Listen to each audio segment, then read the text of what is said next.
Hi, welcome to the Felt Dyslexic Radically Radiant podcast. I'm Elizabeth Buckridge. And I'm Donita Coburn Amadeo. And this is series 1, episode 8. Our podcast is about dyslexia, meditation, art, and entrepreneurship. I am going to jump right in. Okay. Oh, Lila's joining us too.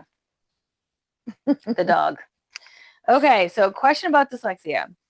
How has play, art, or laughter helped heal parts of you shaped by dyslexia?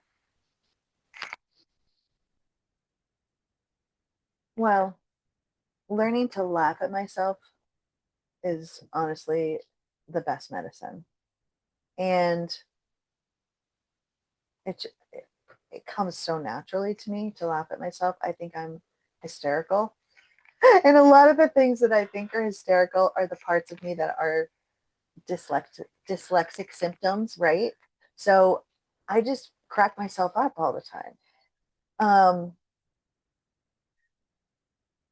how does art play? What was the other one? Um, Laughter. Laughter. I mean, I just laugh. I really do just laugh at myself all the time. And I think that's healing, right? I know that's healing. Play, I said at another episode that I make an intentional point of playing every day. That's so that I feel normal, right? It I don't know because there's been so many years of me being dyslexic and so many years of me being fucking hysterical that they just all mush together. It's just like it's all mushed together.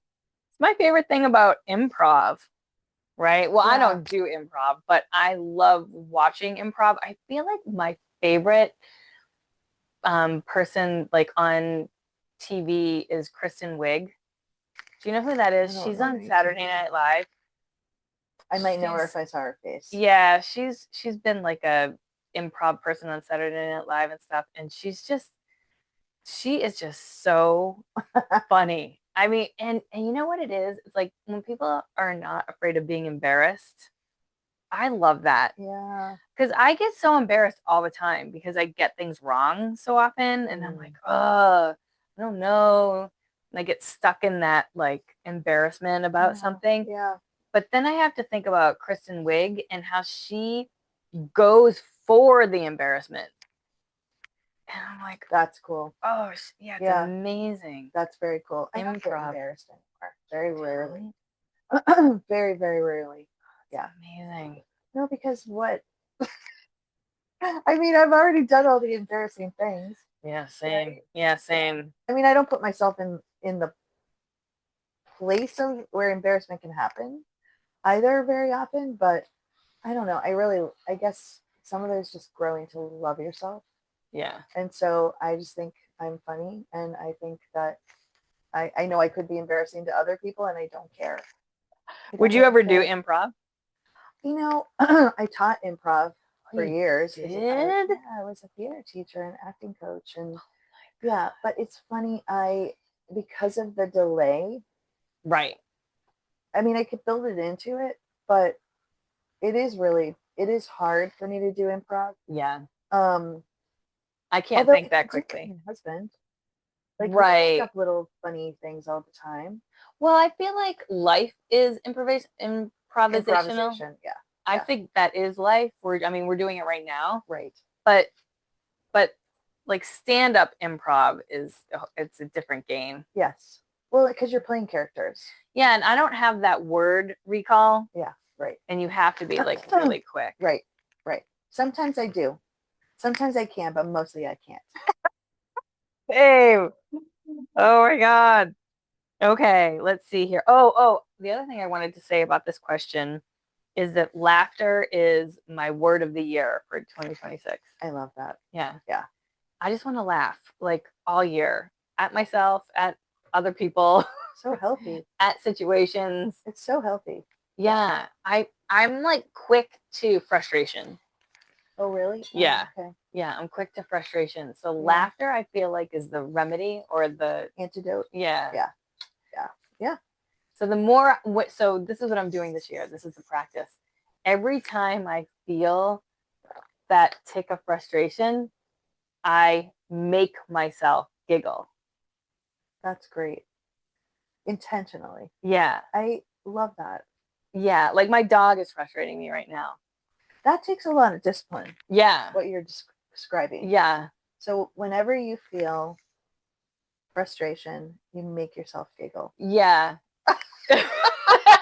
And right now you're feeling I'm it. really frustrated with her That's because Lila wants to eat. yeah, we're doing this recording Yeah. right at her dinner time. It's about her dinner time, and she's like a one thought, track. yeah, one track, and she's like, all right, man, I just want to eat my food, and so I'm like, you just have to wait. Like it's not even time yet, actually. It's like, you know, early still, but for the hour before it's time, she wants to let me know. Yeah. And then I get frustrated because I'm still in my mode of whatever it is, my project. Right. And, you know, I'm like looking at the clock. So you laugh at it. I try. I'm doing my best. That is, Giggle. I feel like by the end of the year, I'll be good at it. Okay. I'm giving myself the year. I give myself a year for any project. This is really good. And I love that it's like a small improvement and you're attaching it to something you already do.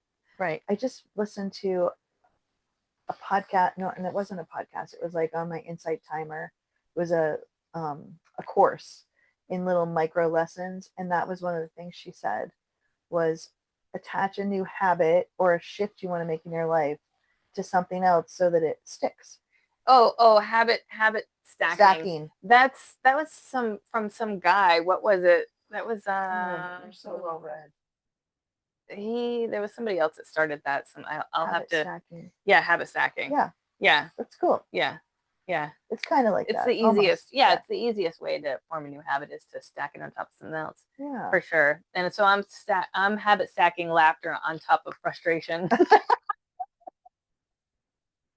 That sounds like a really good idea. I know. Oh my God. I just want to get my husband's really good at giggling. Oh my God, he giggles at everything. Everything that would make me frustrated, he giggles immediately. And this is 11 years into our relationship. I'm like, I will learn how to giggle when I'm frustrated. Right. And this is the year I'm going to do it. Loving thing towards him too. That shows him that you really appreciate. Oh, he's amazing. I love that. He really is amazing. My husband giggles a lot too. Yeah. Yeah. And sometimes it's annoying. Sometimes it's adorable. Sometimes it's adorable. Sometimes it's annoying. Laughing at. Yeah. The car just like broke down. He's like, I know. I'm like, that's some confidence just to be able to fix anything. Yeah. He just can, giggle his life away. Right. Oh my gosh. Yeah. Anyway, that's my word of the year, laughter. So, I have a question about meditation. Okay. What does regulation look like during a busy, overstimulated, or emotional season? What does regulation look like during a busy, overstimulated, or what season? Like emotional. So what I said was, when I can remember that all things pass and change, that helps. Like that helps me regulate when I'm like, okay, I don't really need to get stuck in this busyness or this overstimulated feeling or this emotion. Mm-hmm. I can take 3 breaths and know that like in 5 hours from now, right, everything's going to be so different. Tomorrow, everything's going to be so different. Like I don't need to get stuck. I feel like in the past, I've gotten stuck in a feeling. Yeah. And it would last for days, maybe. It's like a ruminating thing. Yeah. And so that's for me. But what does regulation look like during busy, overstimulated, or emotional? It's the present moment. It's for me, it's remembering that in this moment, right here, right now, everything is fine. So accessing that when you're in, a tumultuous time or a time where things are a little bit more dramatic, that's it's harder. It is harder, but because of the practice, right? So if you continue to practice and practice, it's more accessible. But I think present moment thinking, and that to me is a place for mindfulness. Like what you just described is actually a mindfulness technique. Yeah. Like everything is it's going to pass, right? Everything's okay right now. So I think, even when it's not okay. yeah, and it's not okay because of circumstances, but underneath it, it is okay. You're breathing. I mean, I guess there are ways in which somebody might not be okay, but truly, you really are okay if you can get under the layers of it. So recognize, and gratitude's another way, actually. Go into gratitude for everything, even the things that are tough, because even the tough things somehow inform the good things. In fact, I would say they radically inform the good things. Well, that's where growth comes from, right? Growth comes from pain, like growing pains. Like we don't grow when we're not like having a pressure. Right. Yeah. I don't know that I totally agree with that. I definitely have grown when I'm in a place where I'm just like snowball flourishing, for lack of a better word. Like there are times in my life where I have just grown and grown as things have gone well and more well and more well. But at some point, something will shift and there will be a moment for growth pains. And that's usually the quantum leap, right? That's like the thing that, it's less of a snowball and more of a like. Well, I remember when I started working with my coach, Emily Perkins. It was in 2015. And I had met her in 2010. And I started working with her as my coach like every week, and it hasn't ended, so it's been 11 years now. Wow. And wow, I started working with her because things in my life were going really well. And I didn't know how to navigate going really well. I felt like I had 1,000 balloons, helium balloons in my hand, and I was starting to like get lifted off the earth. I'm like, how do I do really well? All the gates started opening, all the lights were green, everything was like, yes. And I was like, I was afraid of self-sabotaging. I was like, how do I keep going in this direction without all the little things in my head going, stay safe, stay small, stay hurt, stay here. You're safe here where you know. Right. And I was like, no. Right. I want to grow. I want to grow. I want to go into the unknown where things are going good, gates are opening. I mean, all my wildest dreams came true in 2015. It was nuts. And I didn't want to ruin it. I love this. I love that you had the foresight to know that you needed support when things were going well. Like that is, man, that's like the advanced class. It is. And I haven't stopped. A lot of people do that. Oh, I mean, I'm sure people that are used to the trajectory, that's such a hard word for me to say, of things going well, maybe get that. But because you're saying you self-sabotaged at other times. Yeah. I mean, I had just gone through a really tough period from 06, 07 to like 2015. Like that decade was like full of me making mistakes and then things that weren't my fault happening. And I had been sober too, and I was like, no more sober for me. Which might not be good advice for people, but my life got a lot better when I started having a beer once a week and relaxing a little bit and trusting my own intuition. But it really took a coach.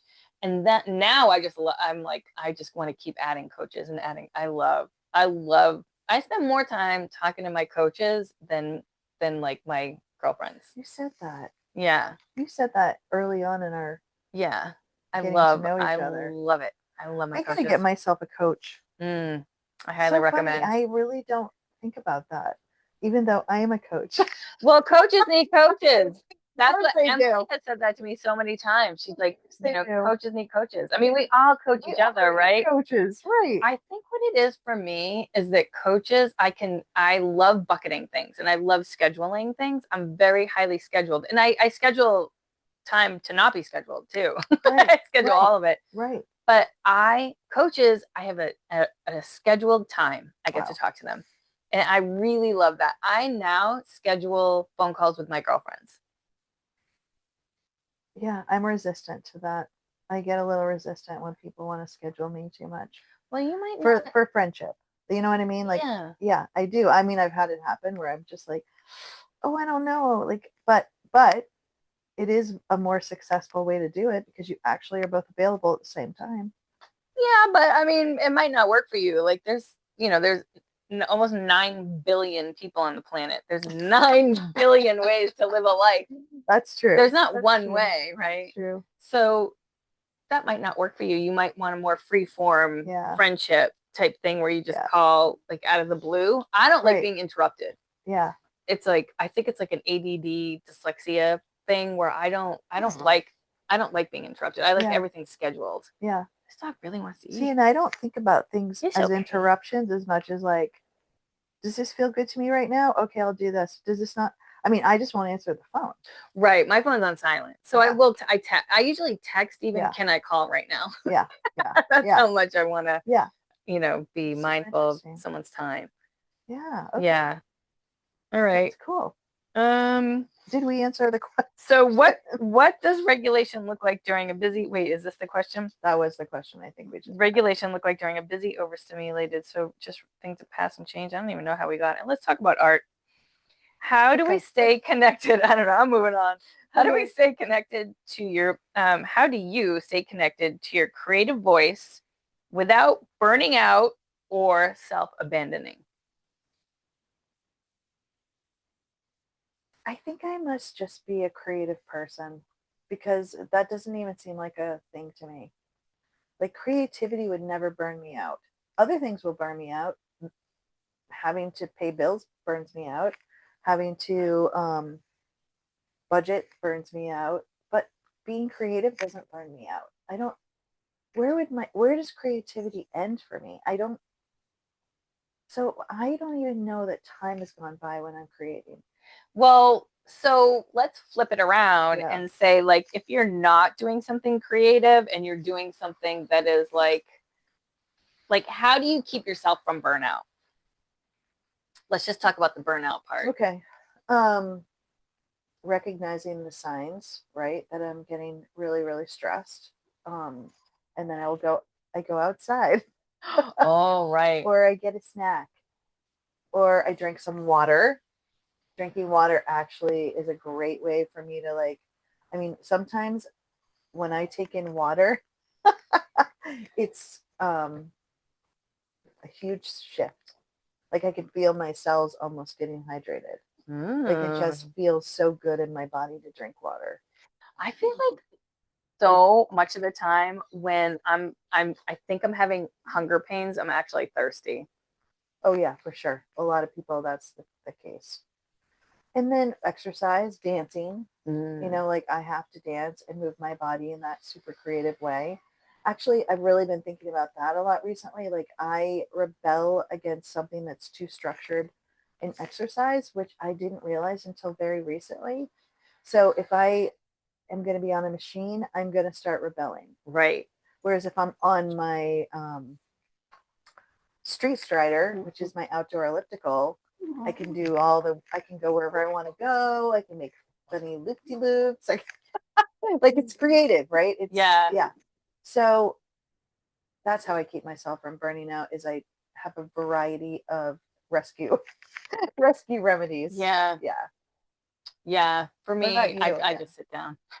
You just sit down. Or I leave. Or because I'm usually sitting down when I'm starting to get burned out. So I got to get up. Right. Burnout, I am usually going. I'm usually like up and moving and going and going and going. Yeah. I need to just, yeah. That's funny. I don't, that's the opposite for me. Yeah. I'm going to get burned out from sitting and sitting and sitting and doing like computer or paperwork. Right. Whereas if I'm up and moving around, which is my preferred way to be, Right. then I don't get burned out from that. Yeah. Yeah. It's the remedy for me. Oh, Lila. All right. We're boring her. Oh, she's just so wanting dinner. So I'm gonna give you a question about entrepreneurship. Okay. What does it mean to build a business that can evolve as you do? And I'm just gonna say what I wrote is I feel it's the only way for me. Yeah. Yeah. Yeah. Yeah. Yeah. I mean, how else do you do entrepreneurship? I mean, that's the only way. I was going to say the exact same thing. I don't see a different way to do it Yeah. because we're entrepreneurs because we're following our own passion. Yeah. Right. Yeah. Yeah. I feel like I just need to synthesize like almost hourly, but definitely Yeah. every day. Yeah. Yeah. You know, whatever I'm taking in, whatever creativity, and then make a thing. Mm-hmm. You know, I get inspired. I read a lot. I communicate. I reach out, talk to friends, talk to my mentors, Right. and then I synthesize that into something creative, and then I put it out there. Like I write, Right. or I make art, or something. You know, like I make a thing. Yeah, that's really inspiring. I think you're really inspiring in the way that you do it, like your process. I think entrepreneurship is still for, I've had an entrepreneurial spirit, but I'm a fairly recent entrepreneur. And so I think I'm still figuring out like how it all fits together. You know Yeah, what but I mean? you do those dance class. I feel like you do the same A lot of process. things. Yeah. I do a lot of things, but I don't know that I step back and reflect on the synthesis. Do you know what I mean? I don't know. I'm like a creative machine. Like I just keep creating and creating and creating. Some of them land, right? Right. But I have 50,000 things that haven't landed. Right. So, yeah, I don't know. Yeah, that's trial and error. And then, but I think you do synthesize and then you make a thing. Yeah, I do. Yeah. I do. I just don't know that I'm always aware of the process. Oh, yeah. I think it's cool that you are. I just love to bucket everything. Everything I do. Bucketing. I don't do any bucketing. bucketing. I do a lot of bucketing, man. I do have a bucket though. I do have a bucket.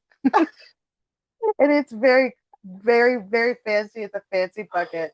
What? Yeah, I have a fancy Yeti bucket that has a seat on it.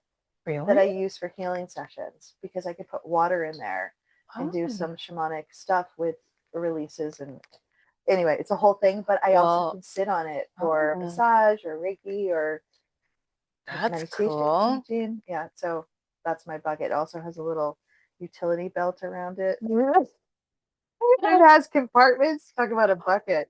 I'll show you my bucket when you come over. I love this. I'm not a consumer this year, but I will just admire. I'll admire your bucket. Okay. I think you will. Big fan of bucketing things, man. Like that. Ideas. Yeah. Just, you know. And how do you do it? Like, how do you bucket? Well, so like a lot of things, like with the color psychology, it's a bucket system already, right? Like the colors are in spring, summer, autumn, winter, and it's a whole thing.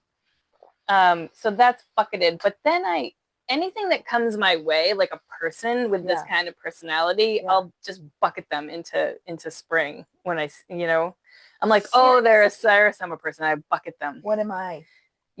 Well, we've talked about this before. And so the thing is we're all of the things. Yes. Right. Where's my bucket? So I feel like you are heavily autumn with some spring as well.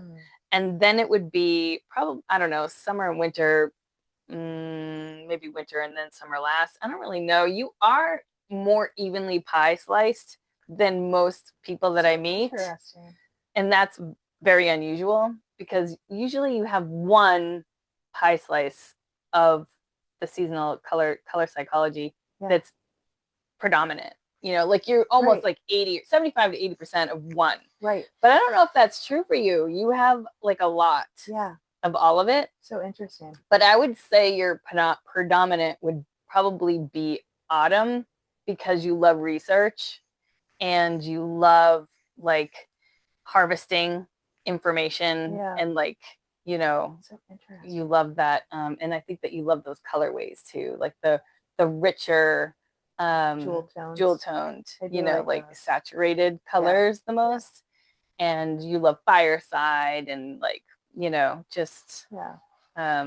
Huga would be the name, Oh, I the love Danish, that. yeah, Huga, I like love that. Yeah. cozy, you know, Yeah. that kind of I thing. love that concept. So I feel like you're predominantly autumn. Yeah. And then I don't know, the other slices are kind of more even, Yes. you know, whereas Yeah. I'm autumn and then winter, hands down.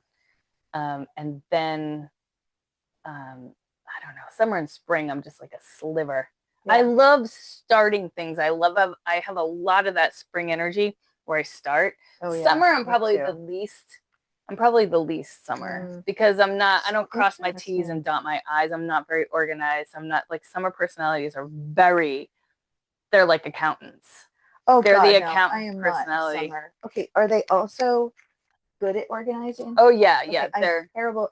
I thrive on it, but I'm terrible at it. right. And so I take the summer personality and I borrow The that buckets. and I put everything in buckets. I love this. And that's like how I adapt because Oh you my can God. borrow from any of them, right?